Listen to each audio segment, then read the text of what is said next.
Bonjour à tous. La source me demande de venir vous parler d'un sujet qui actuellement se retrouve étrangement être très en vogue, mais on va voir pourquoi ce n'est pas si étrange que ça finalement. Ce sujet, c'est l'exorcisme, dont je vous donne rapidement une définition qu'on trouve sur Wikipédia. L'exorcisme, c'est l'acte religieux destiné à expulser une entité spirituelle maléfique qui se serait emparé d'un être animé, c'est-à-dire humain ou animal.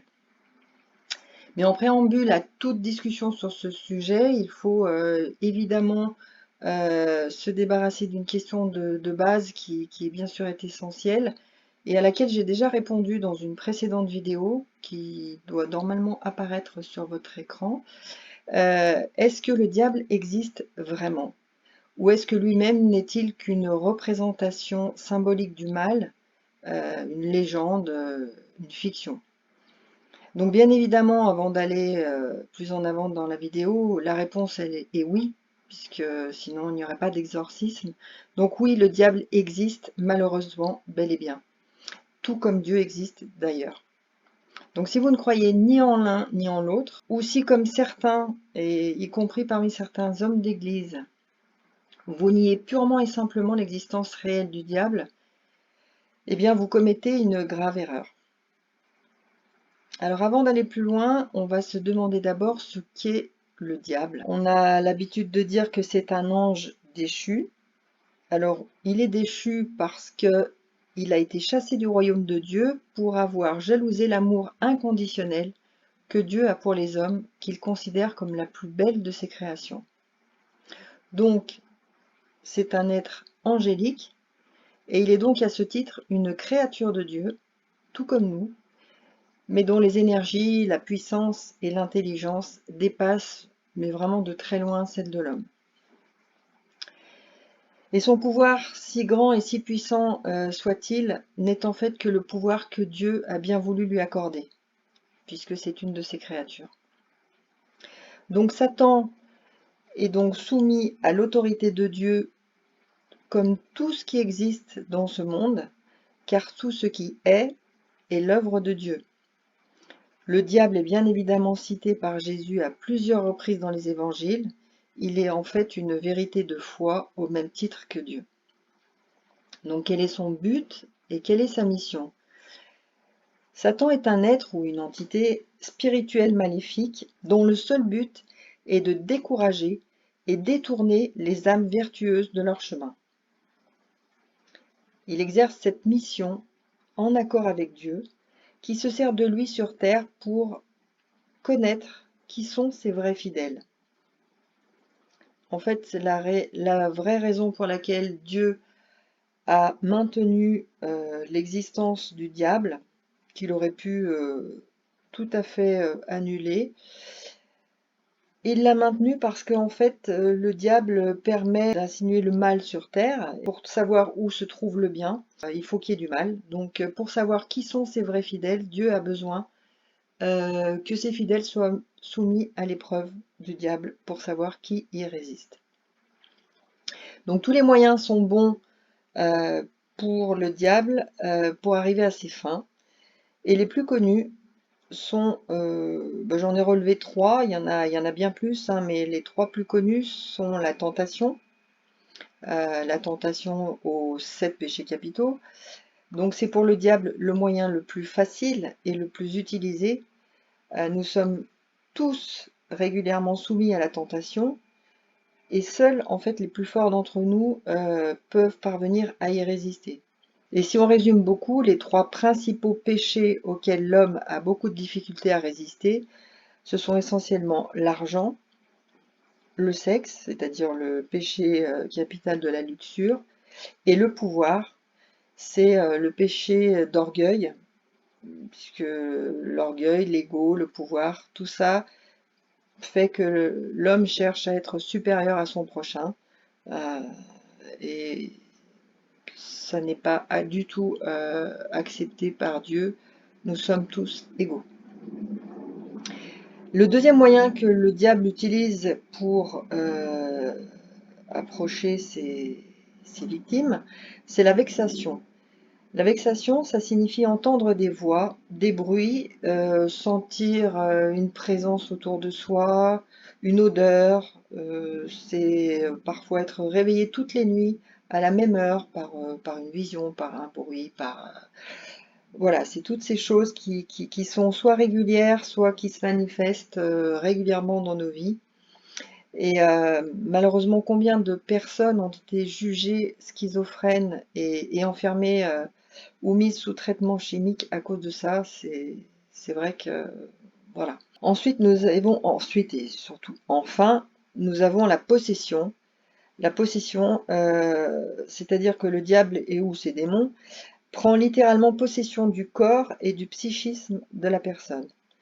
Donc cette méthode est utilisée par le diable dans les cas les plus extrêmes, hein, c'est sa méthode la plus difficile, puisqu'elle peut effectivement pousser certaines personnes au suicide ou au meurtre, euh, mais heureusement c'est la plus rare.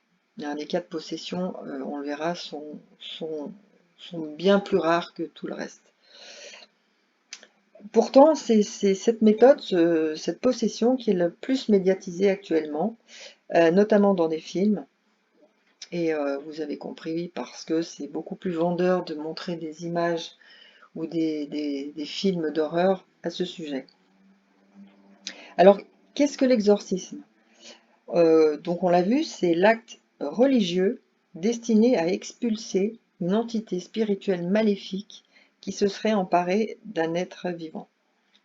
Donc l'entité spirituelle maléfique dont il est question, bien évidemment, c'est donc Satan ou le diable, mais pas que lui, puisque il a également sa légion de démons qui sont au nombre de 200, ce qui est un nombre assez conséquent, donc il n'agit jamais tout seul. Et d'ailleurs, c'est assez rare que ce soit le diable lui-même qui intervienne, il a suffisamment de démons à son service. Donc pourquoi est-ce que c'est un acte religieux? Parce qu'en fait, seul Dieu peut autoriser cet acte d'exorcisme. Seul Dieu peut autoriser l'un des siens à combattre l'un des siens, puisque le diable est l'un des siens. Donc un homme de lui-même, parce qu'il a envie d'aider son prochain ou parce qu'il se sent investi, s'il n'est pas sous la protection de Dieu, ne peut pas se revendiquer exorciste. Ça n'est pas possible. Le premier exorciste qui a existé a été Jésus. D'ailleurs, il y a 14 exorcismes qui sont décrits dans les évangiles. Donc cela existe depuis l'origine. Et seul un prêtre peut être investi d'une telle mission. Parce qu'en fait, ce n'est pas le prêtre en tant qu'homme qui agit dans ces cas-là et qui lutte contre le mal, mais c'est le prêtre en tant que représentant de Dieu. Il n'agit donc pas lui-même, il agit sous l'autorité spirituelle que Jésus lui a confiée par l'intermédiaire de l'évêque de son Église qui l'a désigné. En plus, seul un prêtre peut être formé à ce genre d'exercice. Seuls les prêtres ont accès à la connaissance de ce rituel qui est gardé bien secret, parce qu'il s'agit d'un rituel qui est très précis, qui comporte des prières bien particulières et des injonctions qui permettent de réussir à chasser là où les entités diaboliques qui sont présentes autour ou parfois à l'intérieur de la personne qui souffre. Alors quel est le but de l'exorcisme? Eh bien, c'est un double but, puisque d'abord, le prêtre exorciste doit parvenir à chasser les démons, et puis surtout, il doit les empêcher de revenir. Pour cela, il faut qu'il trouve par quelle faille les démons ont réussi à s'attaquer à la personne, en fait, quelle a été la porte d'entrée qui a permis au mal de s'insinuer chez cette personne qui souffre. Donc, le diable étant un être extrêmement intelligent et malin, d'où son surnom, et d'ailleurs l'adjectif diabolique est lui aussi très parlant, hein. Il se sert en fait de la moindre interstice, de la moindre ouverture pour insinuer le mal en chacun de nous. Et pour cela, il peut prendre la forme, la voix, l'apparence de toute personne de notre entourage. En fait, il peut prendre l'apparence de qui il veut pour nous approcher. En général, il se sert uniquement de son énorme pouvoir de persuasion et de suggestion. Il est très très fort dans la suggestion pour nous tenter et pour nous amener là où il ne faudrait surtout pas qu'on aille. Donc il est aidé en cela par une arme absolue qui est la peur immense qu'il inspire et à juste titre d'ailleurs. Donc les portes d'entrée dont il se sert, enfin quand je dis il, c'est eux avec son armée de démons, les portes d'entrée sont de deux ordres. Il y a les portes d'entrée et les failles d'ordre spirituel, par exemple un péché grave non avoué, un refus de pardonner, un refus de croire en Dieu et de refuser de s'en remettre à sa protection. Et surtout, depuis quelque temps, il y a un nombre de plus en plus important de personnes qui viennent voir un exorciste, un prêtre exorciste, après avoir pratiqué ou subi des rituels sataniques, des rituels de magie noire, des activités ésotériques, bon, par exemple l'écriture automatique ou toute autre forme d'ésotérisme, faire tourner les tables, enfin tout ce qui peut exister, et dont le but commun à toutes ces pratiques, c'est de permettre toute l'ouverture de notre canal sur le monde de l'invisible, qui est malheureusement aussi peuplé d'entités négatives. Il n'y a pas que des anges et des archanges dans les mondes invisibles. Il y a aussi beaucoup d'entités négatives qui n'attendent que ça, de venir nous polluer. Donc à ce titre, je tire une sonnette d'alarme sur la pratique du Reiki, qui est une pratique de soins très répandue et qui, en fait, si elle n'est pas enseignée par des personnes qui sont dans la lumière, et où si les participants ne sont pas, on va dire, croyants, c'est-à-dire ne sont pas sous la protection de Dieu, peut s'avérer très dangereuse. Parce que le but de l'initiation au Reiki, étant l'ouverture du chakra coronal, c'est la porte ouverte en grand aux mauvaises entités qui vont immédiatement, mais vraiment immédiatement, venir s'engouffrer en nous et nous polluer. Mais ce qui est plus grave encore, c'est que la personne qui a reçu l'enseignement et qui potentiellement a pu être polluée par des entités négatives au cours de son initiation, cette personne, en fait, lorsqu'elle va faire un soin sur une autre personne, puisque le but du Reiki, c'est de pratiquer des soins pour aider les gens, euh, l'énergie que cette personne polluée va donner à une autre personne qu'elle pense soigner va être une énergie négative, puisqu'elle sera polluée par des entités négatives qu'elle va donc transmettre. Et en fait, c'est un effet boule de neige qui est garanti. C'est-à-dire que si l'enseignant du Reiki n'est pas une bonne personne, si on n'est pas protégé quand on reçoit l'initiation, si une fois qu'on est initié, on fait des soins, on pratique des soins sur d'autres personnes et qu'on n'a pas pris la précaution de vérifier qu'on soit sain, eh bien on transmet ces entités négatives qui n'attendent que ça et qui sont ravis de pouvoir aller de personne en personne. Donc faites très attention, protégez-vous et apprenez surtout à vous nettoyer. D'ailleurs, je pense que je ferai une prochaine vidéo sur le sujet parce que ça peut être important et ça peut en intéresser certains. Les portes d'entrée sont donc d'ordre spirituel, mais elles sont aussi d'ordre psychologique, parce que le mal peut prendre la faille de la maladie psychique. Le mal peut s'insinuer en nous si on est malade psychiquement, si on est en dépression, si on a subi un deuil. Le mal s'insinue lorsqu'on a une baisse importante de notre morale et qu'on a une baisse de notre garde. Et là, c'est la porte ouverte, effectivement, là aussi, à l'arrivée d'entités négatives. Et là, on n'y fera absolument pas attention puisque notre attention sera portée sur notre état psychique et on ne pourra pas lutter. Donc l'exorcisme est en fait, comme vous pouvez le constater, une tâche qui est très difficile parce qu'il faut être extrêmement perspicace pour réussir à discerner le mal diabolique d'une maladie psychologique ou psychiatrique, qui ont parfois les mêmes manifestations, les mêmes conséquences. Et c'est une tâche qui est également très dangereuse parce qu'il faut aussi être capable de se protéger de l'attaque des entités négatives que l'on combat. Hein, comme je vous l'ai dit plus haut, il faut savoir se nettoyer, se protéger, c'est très important. Et en plus, le prêtre exorciste, une fois cette tâche accomplie, et cela peut prendre plusieurs mois, voire plusieurs années, quelques rares cas quand même, le travail du prêtre exorciste n'est pas du tout terminé parce qu'il lui faut ensuite amener la personne à se convertir.